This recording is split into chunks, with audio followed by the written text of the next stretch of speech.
Buenas tardes. El día de hoy nos encontramos aquí en la Escuela Superior de Economía para hablar sobre el tema del capital comercial. Para ello hemos invitado a un estudiante de esta escuela eh, que se llama González Guerra Nirvana Saori. A mí me gustaría empezar este tema del capital comercial hablando sobre el informe del Comercio Mundial en 2015, el cual lo publica la Organización Mundial del Comercio. Este, este informe dentro de este informe se explican los acuerdos de facilitación del comercio, los cuales tienen como fin el de reducir los costos de la producción. La teoría económica nos marca que reduciendo los costos de producción van a bajar igual los precios, lo cual sería un beneficio para los consumidores. Sin embargo, como toda cuestión económica y política, tiene un trasfondo que no es visible de forma fácil. Por ende, es importante conocer la evolución a través de la historia de lo que es el comercio. Y a mí me gustaría empezar preguntándote, Saori, ¿por qué es tan importante el comercio para el sistema capitalista desde un punto de vista histórico? Bueno, primero recordemos que entre los países el comercio se ha vuelto una forma de posicionarse ante los demás. O sea, el comercio les da el carácter hegemónico, el cual les permite implementar un modo de gobernanza y también es una forma de legitimarse ante los demás países. Es aquí cuando nosotros ya podemos hablar de que existe un orden mundial. Y bueno, vamos a hablar acerca del orden mundial, ¿no? Como sabemos, han existido varios, pero de los que hablaremos ahorita son del unipolar, bipolar y multipolar. Recordemos que después de la Segunda Guerra Mundial, las dos ideologías como más fuertes que quedaron fue la de la Unión Soviética y la de Estados Unidos. Entonces podemos hablar de que fue un orden mundial bipolar, puesto que existían dos ideologías fuertes.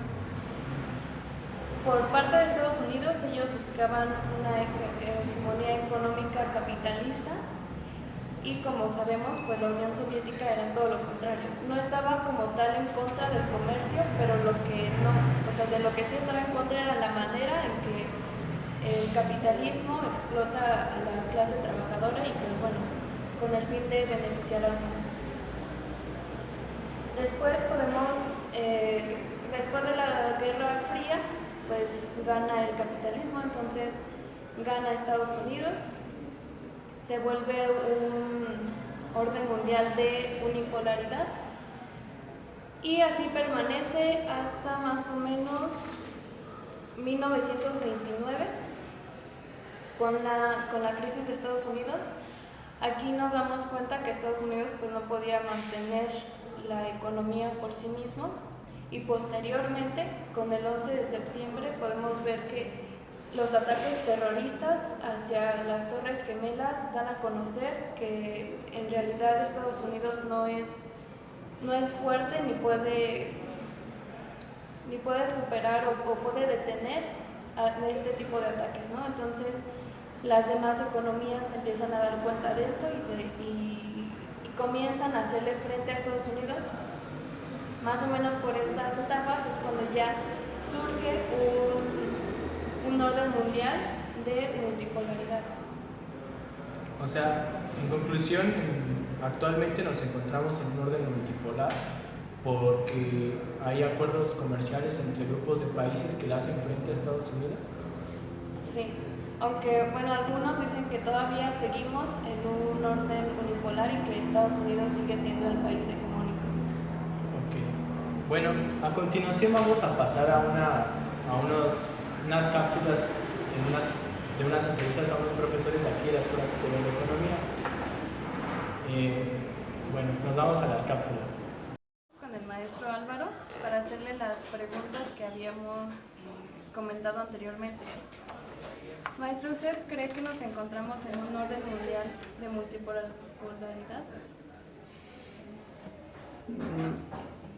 Sí, yo creo que sí.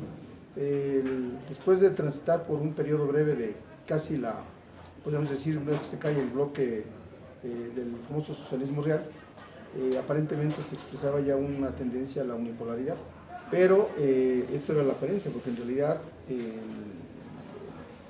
sistema capitalista está transitando por fuertes dificultades en su ciclo, y esto trae consigo un poco que reviva la competencia entre las diferentes potencias, que obviamente se están agrupando en bloques. Por lo tanto, entonces hoy estamos viendo el desarrollo de diferentes polos de desarrollo que están obviamente peleando por la sobrevivencia en tanto naturaleza del capital, y entonces sí vemos, creo que más distintos, podemos decir, bloques que están hoy en la contienda de la competencia comercial. La multipolaridad es la comunidad europea, los países que hoy conforman el BRIC, el bloque norteamericano, y bueno, hay intentos por conformar otros bloques de mejor impacto y menor fuerza, pero eso yo creo que va a durar un buen rato, esta tendencia, y eso trae consigo pues muchas tensiones mundiales. ¿Usted cuál cree que es el papel del comercio en el orden mundial?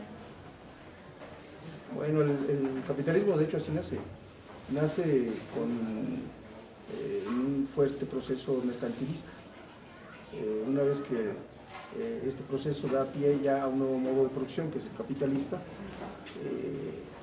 el capitalismo tiene dentro de su proceso explicativo no solamente el problema de la producción, sino el tema de la realización de la producción, que es el comercio, es el consumo. Es decir, se plantea hoy como un tema muy importante por las características que ahorita presenta en los niveles de desarrollo económico. Es decir, muy complicado por el problema de la preponderancia del capital financiero. Es decir, este es el que va marcando los pautas en muchos lados del mundo. Sin embargo, la actividad comercial que está inscrita en esa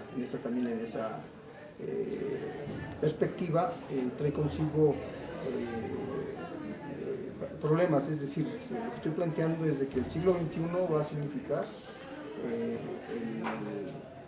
quien logre los recursos naturales para sus procesos de producción, evidentemente va a tener la posibilidad de tener mucho mayor peso en el comercio mundial.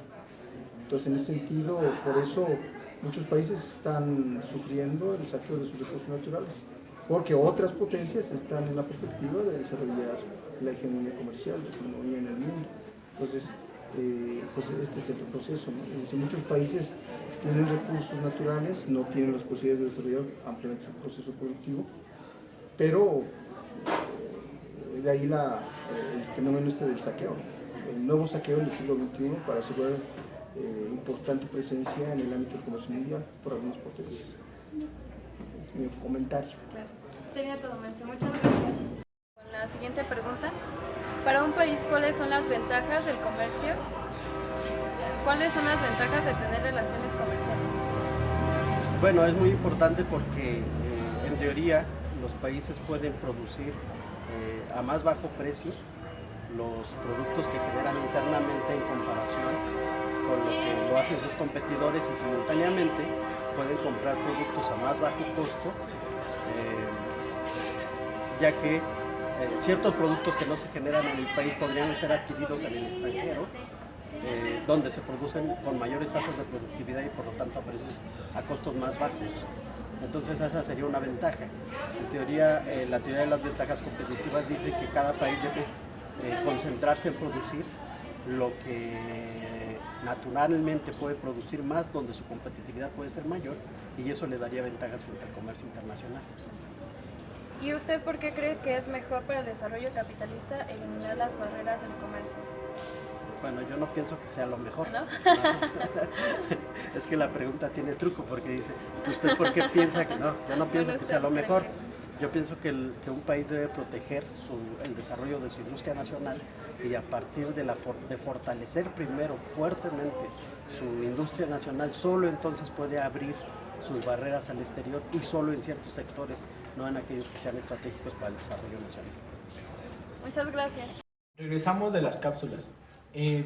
Antes de pasar a la segunda fase o la segunda etapa de discusión de esta mesa de análisis, me gustaría preguntarle por qué es que dijo que la crisis del 29 había sido uno de los factores que habían hecho que se conformaran grupos comerciales que le hicieran frente a Estados Unidos, si estos grupos comerciales se conformaron después de la Segunda Guerra Mundial y la crisis del 29 es antes de la Segunda Guerra Mundial.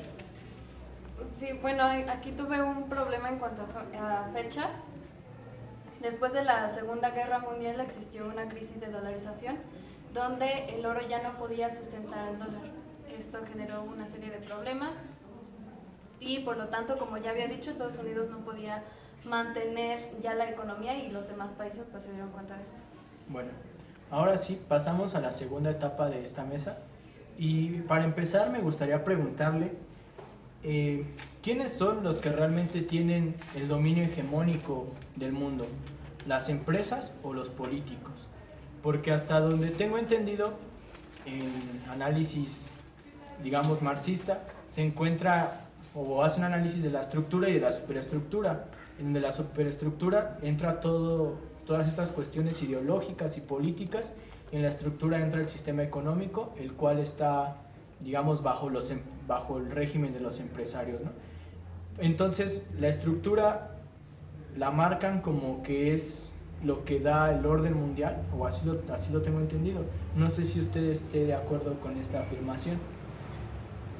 Pues sí, o sea, los empresarios son los que tienen como el poder comercial, sin embargo, no son todos los empresarios, o sea, son los empresarios que tienen mayor riqueza, mayor poder económico. Ok. ¿Y cómo llegaron a este poder esos empresarios? Bueno, primero vamos desde el principio. Las empresas normalmente, o lo que han hecho durante estos años es buscar estrategias de comercio, las cuales pues buscan expandir el mercado, apropiarse del mercado. Estas estrategias las ocupan para las empresas internacionales, empresas transnacionales, las empresas multinacionales y las empresas globales. Sin embargo, llega un punto en que la competencia no se basa nada más entre las empresas, entre una empresa con otras. Las empresas se empiezan a asociar y forman corporativos. Entonces estos corporativos empiezan a abarcar mayor parte del mercado, pero esto no es lo único, ¿no? Arriba de los corporativos, se podría decir, existen los cárteles. Los cárteles prácticamente son pues ya un conjunto de muchísimas empresas, muchísimos corporativos, y buscan lo mismo, ¿no? Apropiarse del mercado. Ok, pareciera entonces que con estas cárteles se inhibe o se deja a un lado la competencia. No sé si esto sea correcto. Pues sí, inhibe cierta competencia, pero nada más entre los cárteles. Podría decirte que entre los cárteles se reparten el mercado o llegan a ciertos acuerdos para atacar diferentes partes del mercado, ¿no? Pero la competencia real se da entre dos esferas del capital. Estas esferas son el capital industrial y el capital comercial, tengo entendido, ¿no? Y bueno, igual por las lecturas que he hecho para esta entrevista, tengo entendido que se da una competencia entre precios entre el capital industrial y el comercial. El capital industrial obviamente es el único productor de valor y el comercial simplemente va a hacer que se continúe con este ciclo de reproducción de todo el capital, digamos de toda la esfera del capital. Sin embargo, la competencia de precios está ahí porque el capital industrial le va a decir vende este producto a tanto, pero el comercial le va a decir que no lo puede vender a ese precio porque pues obviamente a él no se lo compraría, ¿no? Y entonces ahí hay una competencia entre ver cuál es el precio final de la mercancía, ¿no? Pero bueno, se nos ha agotado el tiempo, lamentablemente.